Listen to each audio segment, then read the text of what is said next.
সুপ্রিয় দর্শক, আসসালামু আলাইকুম। আজকের পর্বে আমি আপনাদের তৈরি করে দেখাবো খুবই মজাদার ডিমের কুরমা। এই ডিমের কুরমাটা পোলাও, বিরিয়ানি, সাদা ভাত, এমনকি রুটি পরাটার সাথেও খুবই ভালো লাগে খেতে।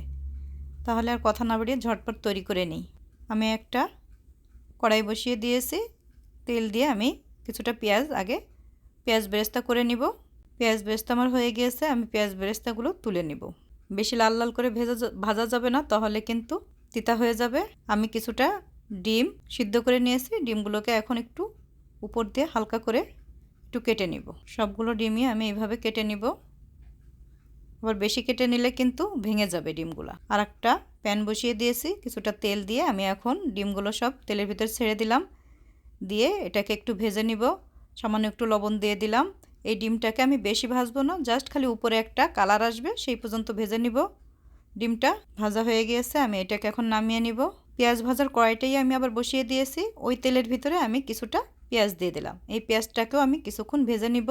ভেজে নিয়েছি, এখন দিয়ে দিলাম তেজপাতা, 4টা এলাচ থেতো করে নিয়েছি, কয়েকটা কালো গোলমরিচ আর 3-4 টুকরা দারুচিনি। এটাকেও আমি একটু এই পেঁয়াজের সাথে সুন্দর করে ভেজে নিব, যতক্ষণ না এর থেকে সুন্দর একটা ঘ্রাণ না বের হয়। ভেজে নিয়েছি আমি 2 টেবিল চামচ পেঁয়াজ বাটা দিয়ে দিলাম। দিয়ে আবার এই পেঁয়াজের সাথে আমি পেঁয়াজ বাটাটাকেও ভেজে নিব, যতক্ষণ না পেঁয়াজ বাটার থেকে কাঁচা গন্ধটা না চলে যায়।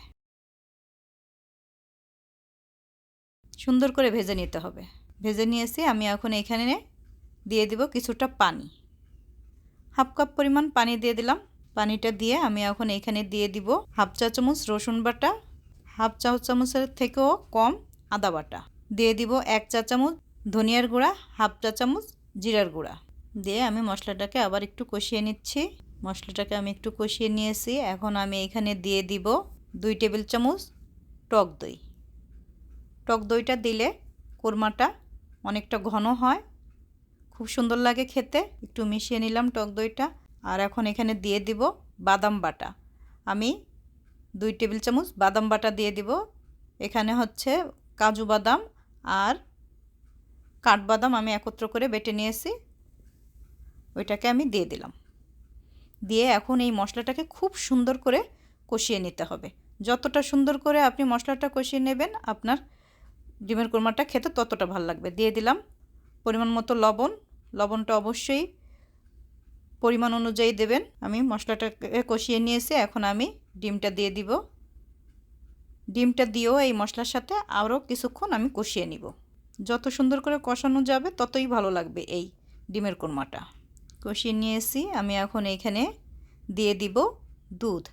আমি এখানে নারকেলের দুধ দিয়ে কোরমাটা করব। আগের দিনে কিন্তু সবাই বেশিরভাগ নারকেলের দুধ দিয়ে কোরমা করতো।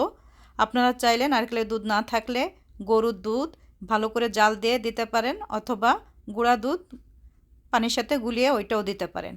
তবে নারকেলের দুধ দিয়ে কোরমাটা করলে সেটার টেস্ট বেশি ভালো লাগে খেতে। নারকেলের দুধটাও অনেকটা ঘন।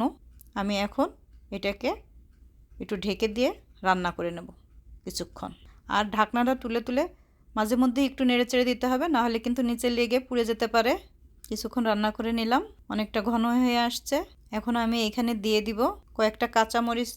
জাস্ট কাঁচামরিচের মাথাটা আমি একটু ভেঙে দিয়ে দেবো। এখানে আমি শুকনো মরিচের গুঁড়াটা দিইনি, কুরমা যেহেতু, এর জন্য শুকনো মরিচের গুঁড়াটা দিলে কিন্তু কুরমার কালারটা অন্যরকম হয়ে যাবে। এর জন্য আমি শুকনো মরিচ দিইনি, কাঁচামরিচ দিয়ে দিলাম। দিয়ে দিলাম পেঁয়াজ বেরেস্তাগুলি, এটাকে আমি গুঁড়া করে কুরমার ভিতরে দিয়ে দিলাম। তাহলে কিন্তু খুবই সুন্দর একটা সেন্ট বের হয় আর খেতেও খুব ভালো লাগে। দিয়ে দিলাম 1 চা চামচ চিনি। খুবই অল্প মশলা লাগে এটায়, কুরমাটায়। দিয়ে দিলাম 1 টেবিল চামচ ঘি। ঘিটা দিলে অনেক সুন্দর একটা ফ্লেভার বের হয়। দিয়ে দিলাম 1/4 চামচ গরম মশলার গুঁড়া। খুবই সামান্য গরম মশলার গুঁড়া দিলাম। এখন এটাকে আমি খুব সুন্দর করে একটু নেড়েচেড়ে রান্না করে নেব আবার বেশ কিছুক্ষণ। তৈরি হয়ে গেল আমার ডিমের কোরমাটা। কতটা সুন্দর হয়েছে, অনেক সুন্দর হয়েছে। আমি এখন এটাকে নামিয়ে নিব। নামিয়ে নিয়েছি আমি। তৈরি হয়ে গেল আমার মজাদার ডিমের কোরমা। কেমন হয়েছে অবশ্যই আপনারা জানাবেন, আর আপনারাও ট্রাই করবেন। যদি ভালো লাগে তাহলে কমেন্ট করে আমাকে জানাবেন। আজকে এই পর্যন্ত, সবাই ভালো থাকবেন। আল্লাহ হাফেজ, আসসালামু আলাইকুম।